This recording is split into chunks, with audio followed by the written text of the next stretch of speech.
como cê tá? Hoje tem gigante da colina. Tô na barreira, pode brotar.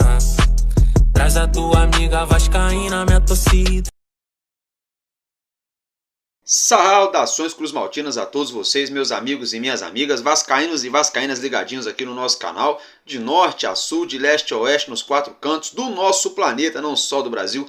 Sejam todos muito bem-vindos aqui no canal Vascaíno desde sempre. Eu sou Álvaro Silva, estamos aqui para falar do nosso Vascão. Já peço para você aí, por favorzinho, né, encarecidamente, aperta o botãozinho inscrever-se que está aí embaixo. Pronto, já está ajudando o nosso canal, é de graça, não paga nada, já está inscrito. Quiser ficar bem informado, aperta o botãozinho das notificações. Toda vez que eu colocar vídeo aqui no YouTube, que é pelo menos uma vez por dia, você vai ficar por dentro, né? E é isso aí, meus amigos e minhas amigas, hoje sem muita delonga, né? Vamos começar então a falar do que nos interessa, que é do nosso Vascão. Primeiramente eu quero falar aí do nosso basquetebol, né? Pelo NBB. Ontem à noite o nosso Vasco entrou nas quadras, a bola subiu lá no Maracanãzinho, na partida entre Flamengo e Vasco da Gama, né? Como eu já mencionei, partida válida pelo Novo Basquete Brasil. O nosso Vasco, infelizmente, acabou perdendo a partida, tá, gente? Infelizmente. Vou colocar uma arte na tela para vocês acompanharem. Como você já observa essa arte, gente, o jogo foi muito parelho, e foi aí definido no primeiro quarto e no segundo quarto. Como assim, Álvaro Silva? Observem, gente, no primeiro quarto o nosso Vasco venceu pelo placar de 20-17. Dava-se a entender que a gente poderia aí sair com a vitória, né, lá do Maracanãzinho. Já no segundo quarto foi aí, né, que o nosso maior rival, o Mulambo da Gávea, conseguiu a vitória, né? Vocês observam que eles venceram o segundo quarto por 24-16, né, anotando 8 pontos de diferença, tirando os 3 pontos que a gente havia colocado à frente no placar no primeiro quarto, né? Então, observem, no terceiro quarto foi empatadinho, parelho, 21-21. E no final também o último quarto da partida, 22-22. Então o Vasco brigou até o fim, até a última bola, né? Mas infelizmente, mais uma vez aí pelo NBB, a gente acabou perdendo para o nosso maior rival, né? Que foi muito preponderante aí o segundo quarto, né, gente? Só vale lembrar que apesar da nossa derrota, o nosso jogador Eugênios foi o cestinha da partida, marcando aí 18 pontos, 18-17, salvo engano, peço perdão a vocês, tá? Que eu esqueci de marcar aqui na minha colinha, mas fato é que Eugênios foi sim o cestinha da partida, tá? E outra coisa, galera, o nosso Vasco aí vai enfrentar no dia 28 de janeiro pela Copa Super 8 a equipe do Paulistano. Vale lembrar, se o Vasco passar do Paulistano e o Mulambo da Gávea vencer o Bauru, a gente enfrenta o nosso maior rival na semifinal da competição aí válida, né, pela Copa Super 8. Então, dito isso, vamos virar a chavinha, vamos começar a falar agora de futebol, falar da nossa lenda, nosso eterno camisa 10, nosso querido Bob Dinamite, Roberto Dinamite, ele que ontem completou um ano do seu falecimento. O nosso clube fez homenagens póstumas ao nosso eterno camisa 10 e artilheiro, né? Tem algumas pessoas que não perdem a chance de falar mal do Roberto Dinamite por conta do primeiro rebaixamento, por conta do segundo rebaixamento do Vasco, botam a culpa nele, coisa e tal. Só que as pessoas também têm que lembrar que até mesmo como presidente ele pode ter ido mal, né? Ainda assim, o último título importante que o nosso Vasco conquistou dentro de campo foi na gestão do Roberto Dinamite. O Vasco ficou endividado, ficou ruim das pernas, isso já é uma outra história, porque não foi só o Dinamite. Todos os outros presidentes, inclusive o Salgado, tem muita gente que bate palma para ele aí, afundaram o Vasco, mas não é disso que eu vim falar, né, gente? Nosso querido e eterno Roberto Dinamite recebeu, vocês já estão vendo aí já alguns segundos, essa imagem na tela muito bacana. A CBF fez uma postagem ontem homenageando o nosso Bob Dinamite. Fato é que a CBF não tem credibilidade alguma, mas nesse sentido aí eu aplaudo e eu concordo com essa entidade, porque no caso aí está fazendo menção ao nosso maior camisa 10 no período ao qual ele vestiu a nossa amarelinha. Roberto Dinamite foi tão gigante dentro de campo que até mesmo na seleção brasileira ele brilhou, né? Então, no caso, essa postagem da CBF, eu concordo. Galera, e outra situação, hein? Roberto Dinamite, né? Vocês sabem aí, a gente aguarda ansiosamente para o início do campeonato carioca, né, galera? Fato é que no campeonato carioca não há outro artilheiro mais goleador do que o nosso querido Bob Dinamite. Isso mesmo, gente. Roberto Dinamite é o maior artilheiro no campeonato carioca. Todos os gols que ele fez foram com a camisa do Vasco. 284 gols com a camisa do Vasco, né, na competição aí, que é o nosso tradicionalíssimo Campeonato Carioca. Na segunda posição, observem o ranking, vem aí o ídolo do nosso maior rival, o Zico, com, deixa eu ver aqui, com 239 gols.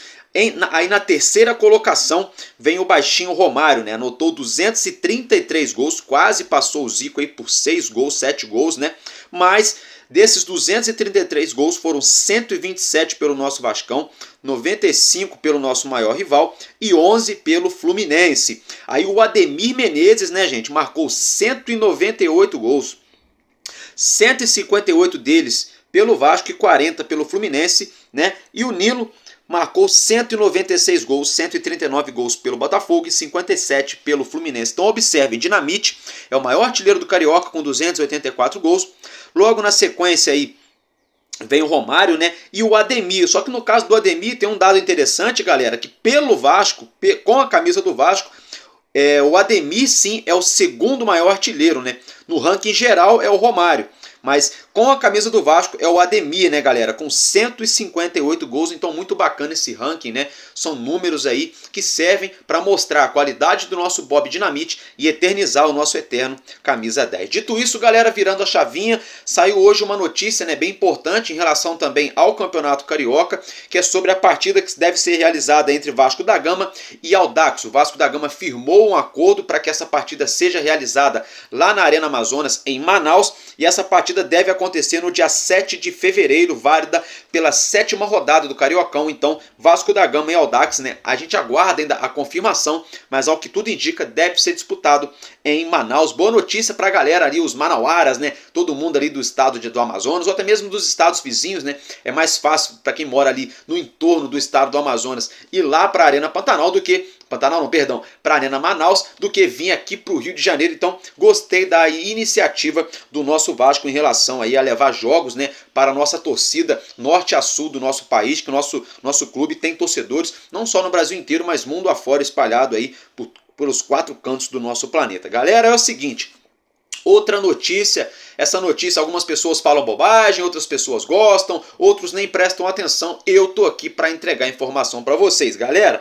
Fato é que o nosso CT Moacir Barbosa passou por alguns reparos mínimos aqui e acolá agora em dezembro, né? Mas saiu uma outra notícia no dia de hoje que o nosso CT vai receber reformas, tá?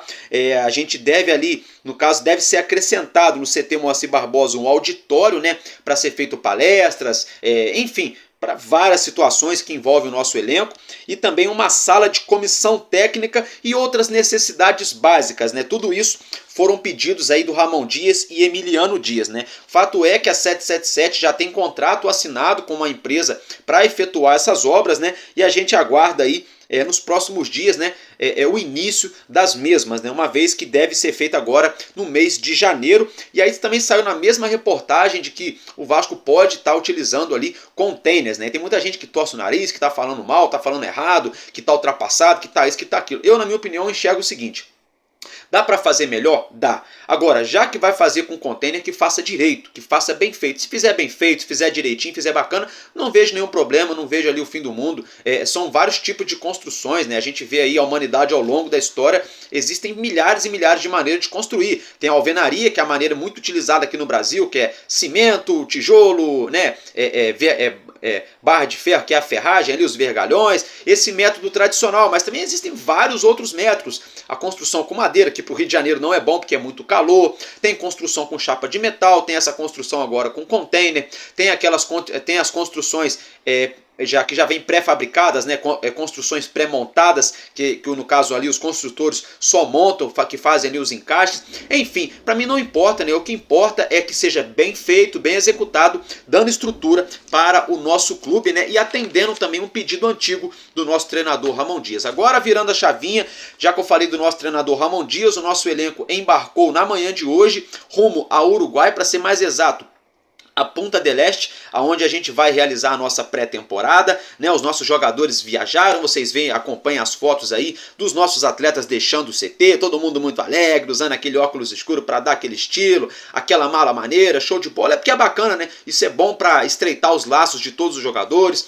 isso é bom aí para os jogadores ficarem mais leves, começarem um ano trabalhando de orelha a orelha, com um sorriso, né? É bacana, é muito bom, mas o que a gente espera disso tudo, né? Não são fotos de Punta del Este. O que a gente espera, na verdade, é que o nosso elenco volte ali afiado, todo mundo levinho, todo mundo entrosado, né? Para começarmos a temporada com o pé direito e terminar com o mesmo, né? Sem sofrimento aí de nenhuma origem, né? A gente não merece, a gente não precisa, a gente não quer sofrer nessa temporada, né? E vale lembrar que lá no Uruguai, em Punta del Este, o nosso Vasco da Gama vai participar de um torneio amistoso, que é o torneio Série Rio de la Plata, né? A gente vai enfrentar a equipe do São Lourenço, muito tradicional ali do futebol argentino, e também a equipe do Maldonado do Uruguai. Essas partidas terão a transmissão da ESPN e Star Plus, tá, gente? Então já temos aonde assistir. São Lourenço e Vasco, Vasco e São Lourenço é no dia 18 de janeiro e Vasco e Deportivo Maldonado no dia 21 de janeiro. Galera, agora mudando de assunto,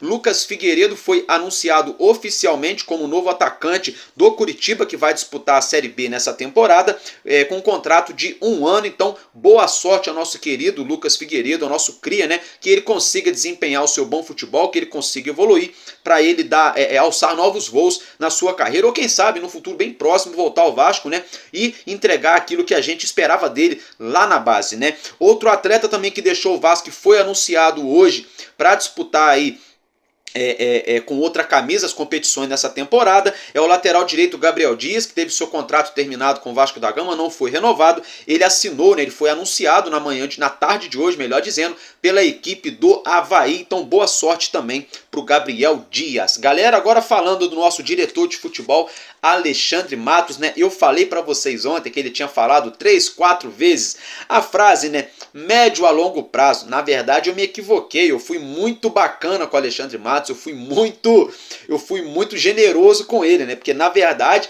foi feita a contagem aí, o scout, né? Algum scout fez esse levantamento desses números do Alexandre Matos. E é o seguinte, na sua primeira entrevista coletiva, ele mencionou a frase médio e longo prazo, né, de planejamento para com o Vasco 18 vezes, gente. Isso mesmo, 10 mais 8 ou 20 menos 2. Usem a matemática que vocês quiserem. Fato é que o camarada falou quase 20 vezes que o projeto é de médio a longo prazo, né? Vale lembrar que ele tinha acabado de chegar dos Estados Unidos, ele chegou dos Estados Unidos no domingo à noite, concedeu entrevista no CT Moacir Barbosa na segunda, meio-dia, né? E falou 18 vezes aí que o projeto é de médio e longo prazo. No domingo o Vasco anunciou o atacante David. Eu já falei aqui, vou repetir novamente, não tenho nada contra a pessoa física dele. Pode ser que ele arrebente com a camisa do Vasco? Pode. Ele já falou que é muito vascaíno, a sua família também toda torce pro Vasco. Ele esperava a ligação do Vasco desde quando nasceu, né? As palavras ali do Alexandre Matos, mas fato é que se fosse para contratar, eu particularmente contrataria aí um outro nome, mas vamos torcer para que David arrebente com a camisa do nosso Vasco. Aí, diante de todas essas situações, o Alexandre Matos falou essas paradas aí para deixar a gente com um pulgueiro atrás da orelha, né? Que é 18 vezes aí que o planejamento é de médio a longo prazo, né? Eu pergunto para vocês, torcedores, e aí, o que vocês estão achando desse início aí do nosso novo diretor de futebol? Eu tô com medo, sabe por que eu tô com medo, galera? Eu quero saber quem vai chegar no Vasco efetivamente. O Vasco só contratou zagueiro. A gente terminou o ano com um esquema posicional de 3-5-2 ou de 4-3-3, jogando na retranca para sair no contra-ataque. Não tô culpando o Ramon Dias, não tô falando que ele é um mau técnico, não. É porque devido às peças que o Ramon Dias tinha na mão, ele entendeu que era mais fácil jogar num jogo reativo, dar a bola para o adversário, se defender e sair na velocidade ali do nosso querido Gabriel Peck, do Marlon Gomes, né? Numa arrancada individual ali de repente do Dimitri Payet, do nosso Lucas Piton puxando contra-ataque, do Paulo Vitor, né? E foi assim que a gente conseguiu ali ganhar jogos, né? A gente conseguiu empatar com o Cruzeiro fora de casa, que dava para ter ganho. A gente ganhou do Botafogo. A gente conseguiu êxitos aí, né? Quase empatamos com o América Mineiro, mas o Payet guardou aquele golaço no finalzinho de falta, né? Enfim, mas o que eu quero dizer é o seguinte: pelas contratações que chegaram até agora, o único esquema que dá para o Vasco jogar aí em nível alto, competindo mesmo de verdade, seria no contra-ataque, galera. Seria novamente na retranca. Por que isso?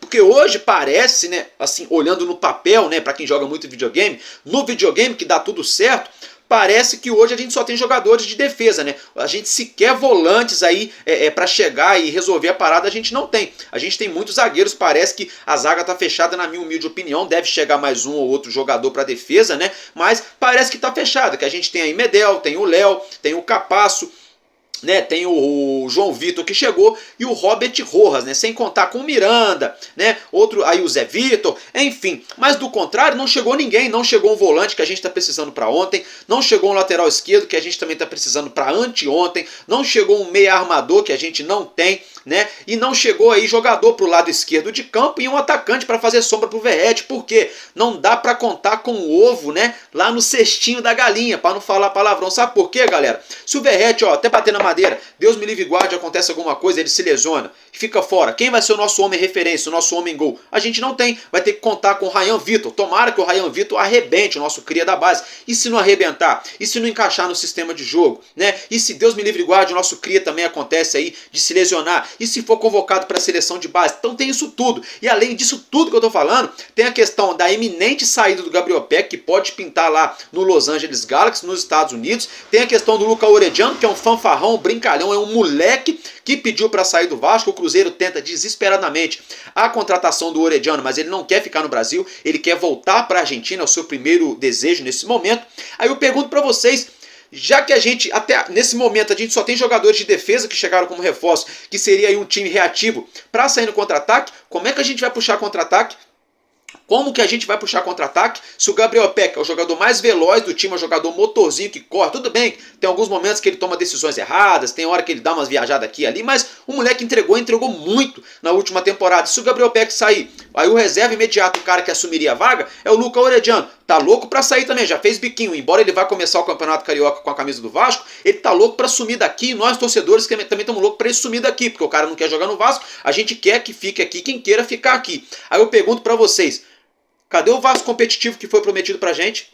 Cadê o Vasco ali em outro nível? Cadê o Vasco ali que ia disputar por títulos? Porque a 777 falou que o planejamento, até o Paulo Brax contou esses dias aí, que o planejamento do ano passado era permanecer, era não cair. Eles não podiam falar isso pra gente, mas agora já foi externado. Mas a gente sempre soube que era isso, que era não cair. Esse primeiro ano aí de volta pra Série A. Ok, não caímos, estamos na Série A. Dá pra confiar realmente que esse elenco nosso vai chegar lá em sexto, sétimo colocado nesse ano? Ah, Álvaro Silva, foi o mesmo time que acabou na sexta, sétima colocação do segundo turno do Campeonato Brasileiro. Ok.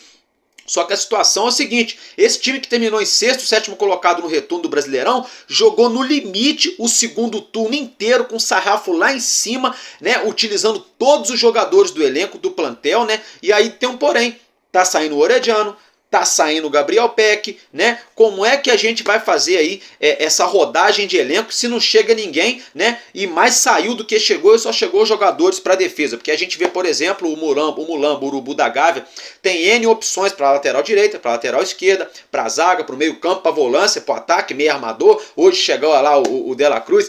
Diga-se de passagem, né, galera? Que vergonha para mulambada, né? Contrataram o De La Cruz, 70 e tantos milhões de reais na multa rescisória do cara, meia dúzia de gato pingado foram no Galeão aqui no Rio para receber o torcedor. Que vergonha, né? Aí chegou o Dimitri Payet, todo mundo falando que era um jogador aposentado em atividade, com 30 e tantos anos, mais de 10 mil torcedores lotaram lá o aeroporto do Galeão de madrugada, ali 3, 4, 5 da manhã, aquilo estava entupido de gente, teve carreata, teve buzinaço, teve fogos, teve sinalizador, teve bateria, teve organizada, e os caras para receber o De La Cruz, que é um baita do jogador, um monstro, né? Só meia dúzia de gatos pingados, é brincadeira, né? Mas assim, voltando ao foco do assunto, o Galo Mineiro se reforçou, tem Hulk, tem Paulinho e Scarpa, olha o problemão aí. O Mulambo, né? Tem o Arrascaeta, tem o Gabriel Barbosa, tem o Pedro, agora tem o De La Cruz, tem o Pulgar, enfim, olha outro problema aí. O Palmeiras tem o Rafael Veiga, tem Dudu, tem Rony, tem Gustavo Gomes, tem fulano. Olha outro problemão aí, né? O São Paulo, embora tenha perdido o Caio Paulista, é um time encaixadinho também, né? O Grêmio, embora o Ferreirinho, o Soares também saiu, é um time encaixadinho também. Aí vamos ver o Internacional. O Internacional esbarrou na semifinal da Libertadores, foi ali mediano no Brasileirão e tá contratando, tá buscando a contratação do Borré. levou o Ivan em definitivo, né? E há quem diga que esses times não têm dinheiro. Aí eu pergunto para vocês, cadê a SAF do Vasco? O Vasco foi vendido para isso? Ah, Álvaro, mas é um projeto de médio a longo prazo. Isso é conversa fiada. Vão ficar cozinhando nós, torcedores aí, 1 ano, 2 anos, 3 anos. Aí a gente belisca ali uma quarta de final de Copa do Brasil, uma semifinal, de repente num mata-mata maluco desse a gente belisca um título aqui, de repente uma 7ª, 8ª, 10ª colocação no Brasileirão, e aí vai dando cala a boca no torcedor, os anos vão se passando, a 777 vai vendendo jogadores da nossa base, não repõe o dinheiro, e aí, né? Fato é que o Alexandre Matos voltou dos Estados Unidos e ó, até agora nada. Vamos torcer para que o homem esteja cheio de cartas na manga, porque eu sinceramente comecei a duvidar aí desse início de trabalho do nosso diretor de futebol. Não que eu duvide da capacidade do Alexandre Matos, mas eu tô percebendo que ó, eu acho que o Alexandre Matos ó, pode ficar assim ó, de mãos atadas, ó, algemado, amarrado, assim como ficou o Tartaruga Brax. A gente não chamava, galera, o Paulo Brax de Tartaruga Brax, que não sabe negociar, que isso, que aquilo. Pois é, realmente, o Matos já mostrou que sabe negociar, porque pelo o Brax, o Vasco gastava 26 milhões pelo Praxedes, o Matos não. 1.300.000 só, mais um ano de empréstimo aí. Ok, o Matos já mostrou que negocia melhor do que o Brax. Agora, tá amarrado do mesmo jeito, tá lento do mesmo jeito. Então tá ficando evidente que não era... Gente, eu sou longe, tá, de ser fã do Paulo Brax, tá? Eu odeio Paulo Brax aí como diretor de futebol, ainda mais aqui no Vasco. Mas assim, vamos ser sinceros, tá ficando escancarado que quem tava enrolando a situação aquela vez não era só o Paulo Brax, é a 777 que não tem dinheiro, que enrola tudo, né? Enquanto isso eles colocam rios de dinheiro lá no Everton, né? Porque aqui agora a gente vê a mesma coisa, um puta dirigente de futebol que é o Alexandre Matos, trabalhando muito lento, muito devagar, né? A gente gastou 30 e tantos milhões de reais para trazer o João Vitor, nada contra o jogador, só que agora a gente começa a analisar, começa a avaliar, porque o Vasco então não pegou esses 30 e tantos milhões de reais e não fez uma proposta pro Scarpa para pagar o que ele queria ali de luvas salariais ali, igual o Atlético Mineiro fez. Porque o Vasco então também não fez isso com o Felipe Coutinho. Olha só, a gente tem 35 milha para colocar aqui ó, na mesa. E aí, quer voltar pro Brasil? Quer vir por empréstimo pro Vasco? Porque vão falar para mim que o Alexandre Matos não sabia que o Coutinho estava saindo lá do Aldo Rail. Então essas coisas para mim começam a não fazer sentido. Só que eu não vou cravar nada aqui, porque pode sair daqui meia hora uma notícia que o Coutinho tá voltando pro Vasco, que o Vasco acertou com o Alan, que contratou um ponta esquerda, contratou aí mais o centroavante, aí dá aquele cala a boca em mim, né? Então, de momento, a gente tem que aguardar, mas eu já tô com os 2 alertas acesos, com a orelha cheia de pulga atrás, já tô começando a perceber aí que eu tô com medo, né, do Alexandre Matos ficar engessado, ficar travado aí pela 777 e a gente passar mais um ano na penumbra, né? Esse é o meu medo. Galera, dito isso, vamos mudar de assunto, já falei bastante aí do nosso diretor de futebol. Olha só, gente, um dado bem bacana, bem curioso, né? Você já acompanha essa arte na tela. É um ranking aí dos maiores artilheiros na América do Sul na temporada de 2023. O primeiro colocado é o Paulinho, cria do Vasco da Gama, artilheiro pelo Galo Mineiro. Ele jogou 50 jogos e marcou 29 gols. O segundo aí foi o Marco Pérez, 52 jogos, 28 gols. Terceiro artilheiro foi o Pedro do Urubu com 52 gols e 52 jogos e 26 assistências. O quarto aí artilheiro foi o Tiquinho Soares do Botafogo com 43 jogos e 25 gols. O quinto foi o Germán Cano com 48 jogos e 24 gols. E o sexto aí o nosso querido Pablo Verrete, né, com 48 jogos e 23 gols na temporada, tanto pelo Vasco quanto o Belgrano, né? Depois vem aí o Nicolas Fernandes com 23, o Gonzalo Mastriani com 21 gols, o Gabriel Ávalos com 21 gols e também o Cetré com 21 gols marcados. Então, Pablo Verrete, né, tá entre os 6 artilheiros da América do Sul na temporada de 2023. Continua assim o nosso querido El Pirata, né, que ele faça muitos gols também pra gente nas próximas temporadas. Galera, agora é o seguinte, ó, deu uma trovoada aqui, rapaz, não sei se vocês ouviram, mas deu aquela trovoada que tremeu até a parede da casa. Galera, é o seguinte, o nosso presidente eleito Pedrinho, ele que vai tomar posse do cargo no dia 22 de janeiro, hoje pela manhã se reuniu ali com atletas do Vasco da Gama, atletas paraolímpicos, no nosso parque ali aquático, né, Maria Lenk, que fica localizado em São Januário. Romário, vocês já acompanham a foto. Então o Pedrinho, né, embora ele também esteja um pouco engessado, né, sem poder fazer tanta coisa assim, ele vem trabalhando sim pelo associativo, vem buscando ter voz dentro da SAF do Vasco, vem buscando ajudar o departamento de futebol, que é o carro-chefe do Vasco da Gama, mas sobretudo, né, ele não abandonou as raízes do nosso clube. Ele está apoiando o basquete, está apoiando o futsal, está apoiando aí os atletas, né, as modalidades de esporte paraolímpicos. Então muito bacana a atitude aí do nosso ídolo e presidente eleito Pedrinho. Boa sorte aí para você, Pedrinho, nessa nova jornada à frente do nosso Vascão, que você tenha muito êxito, mas muito êxito mesmo, que você seja o melhor presidente do futebol brasileiro, porque com isso o nosso Vasco vai ter mais êxito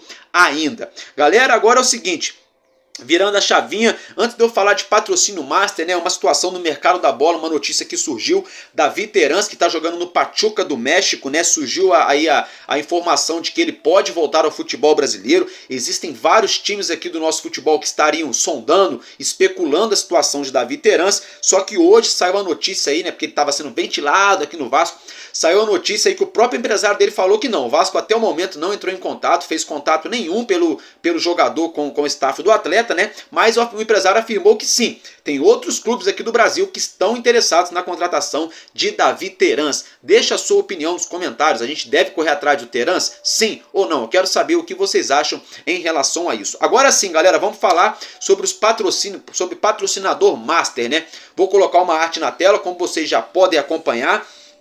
Esse ranking aí, observem, né, gente, que o Corinthians subiu, mas subiu de uma vez por todas, né? O Corinthians está liderando aí o ranking de maior patrocínio master na camisa no futebol brasileiro. 120 milhões de reais aí por ano. É muito dinheiro, galera. A patrocinadora do Corinthians vai ser a VaideBet e vai pagar 120 milhões. O segundo colocado é o Urubu, né, que é a PixBet, vai pagar 85 milhões por ano. O terceiro colocado vem a Crefisa, da dona Leila Pereira, o Zé Roberto Lamáquia, com 81 milhões, né? O Palmeiras aí bem forte ainda.